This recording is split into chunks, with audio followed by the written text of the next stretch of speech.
अस्सलाम वालेकुम नाज़रीन, आऊं आहियां अनवर अली सोलंकी ऐं अवां ॾिसी रहिया आहियो सिंधी शूज़ न्यूज़ टीवी।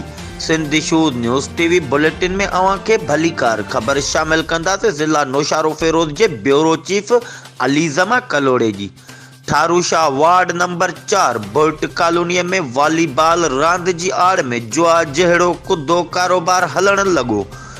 झेड़ा ऐं गार गंद रोज़ जो मामूल बणिजी विया, जंहिंजे करे हितां जा रहवासी सख़्त मुश्किलातुनि खे मुंहुं ॾियण लॻा। उन्हीअ मौक़े ते वार्ड नंबर 4 बुर्ट कॉलोनी जे रहवासी एडवोकेट हाई कोर्ट अब्दुल वाहिद कलो मीडिया खे ॿुधायो त असांजा हिते घर आहिनि ऐं हितां शाम जो सवन जी तइदाद में माण्हू वॉलीबॉल ते जुआ खेॾी रहिया आहिनि ऐं वॾे आवाज़ में गार गंद करे रहिया आहिनि, जंहिंजे करे असां सख़्त मुश्किलातुनि खे मुंहुं ॾेई रहिया आहियूं ऐं कंहिं महिल बि जहिड़ो थी सघे थो ऐं जानी नुक़सान बि थी सघे थो। असां session court Naushahro Feroz, DC Naushahro Feroz, SSP Naushahro Feroz, DSP भिरिया SHO थारूशाह खां पुरज़ोर मुतालबो करियूं था त वॉलीबॉल जुआ खेॾण वारनि ते सख़्त खां सख़्त कानूनी कार्रवाई करे हितां वॉलीबॉल रांदि बंदि कराए बेचैनी ख़त्म कई वञे। ही हुयूं हिन वक़्त ताईं जूं अपडेट्स।